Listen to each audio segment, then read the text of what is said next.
សួស្តីអ្នកទាំងអស់គ្នាខ្ញុំបាទឈ្មោះទីងហ្គូសូមស្វាគមន៍មកកាន់វីដេអូវគ្គ3បាទក្នុងរឿងមិត្តល្អខ្ញុំបាទជាប្រធានក្រុមហ៊ុនមួយរូបមួយកន្លែងដែលមានបុគ្គលិកដ៏ឆ្នើម2នាក់នៅក្នុងក្រុមហ៊ុនរបស់ខ្ញុំបាទហ្នឹងហើយបងប្អូនទាំងអស់គ្នាបើចូលក្នុងវីដេអូនេះហើយសូមជួយ Subscriber ម្នាក់មួយផងដើម្បីទទួលបានវីដេអូថ្មីថ្ងៃនេះការងារច្រើនខ្ញុំបាទត្រូវទៅដល់មុនបុគ្គលិកបាទ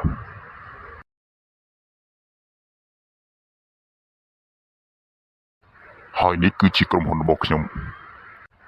ថ្មនេះផែពួកគាត់មិនទាន់មកទេអញ្ចឹងហើយខ្ញុំត្រូវរៀបចំការងារទុកឲ្យពួកគាត់ជាមុនសិនព្រោះថ្ងៃនេះការងារច្រើន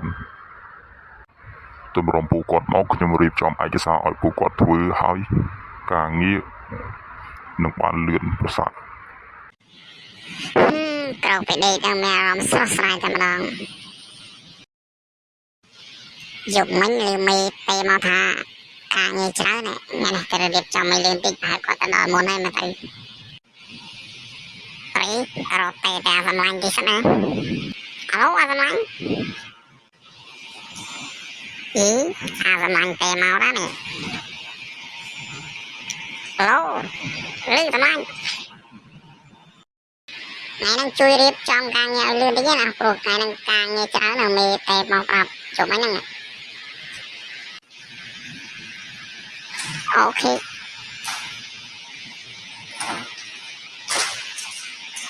េសម្លាញ់ទីចិត្តជួបគ្នាចឹងមកដល់ក្រុមហ៊ុនលំមណាសម្លាញ់ឃើញសោះ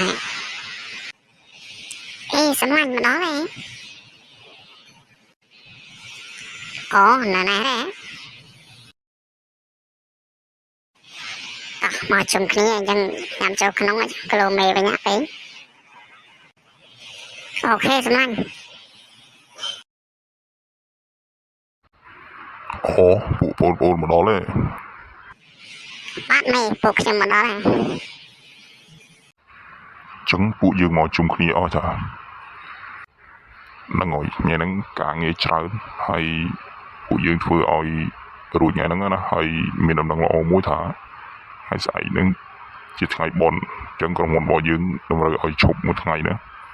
បានឈប់សម្រាប់ហ្នឹងហើយបាទមេទទួលបាន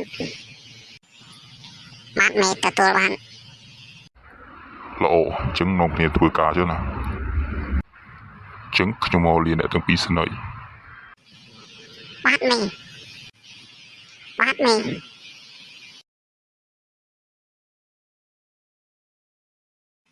អូនិយាយចឹងថ្ងៃស្អែកសម្រាប់ទៀតហើយហ្នឹងហើយសម្លាញ់ជិះមើលថ្ងៃស្អែកយើងជួបគ្នាចឹង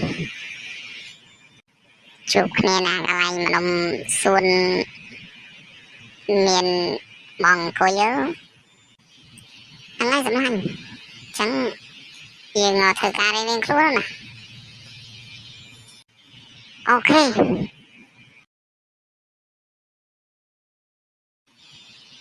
ចាំម៉ោង11ល្មមអាសម្លាញ់ដល់ម៉ោងបាយហើយអញដល់ម៉ោងបាយហ្នឹងហើយអាសម្លាញ់រួចដែរនោះគ្នាហើយហើយអាសម្លាញ់ហើយនៅគ្នាក៏ហើយដែរចឹងតោះយើងចេញក្រៅទៅហូបបាយអូខេអាសម្លាញ់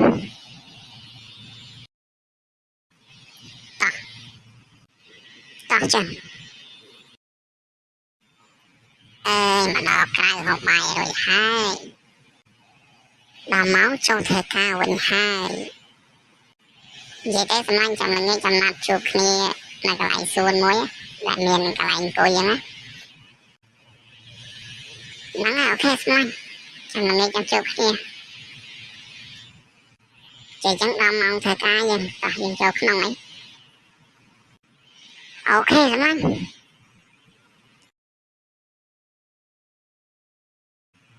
ដល់កន្លែងធ្វើការវិញហើយហូបបាយរួចធ្វើការទៀតតោះយើងចូលធ្វើការ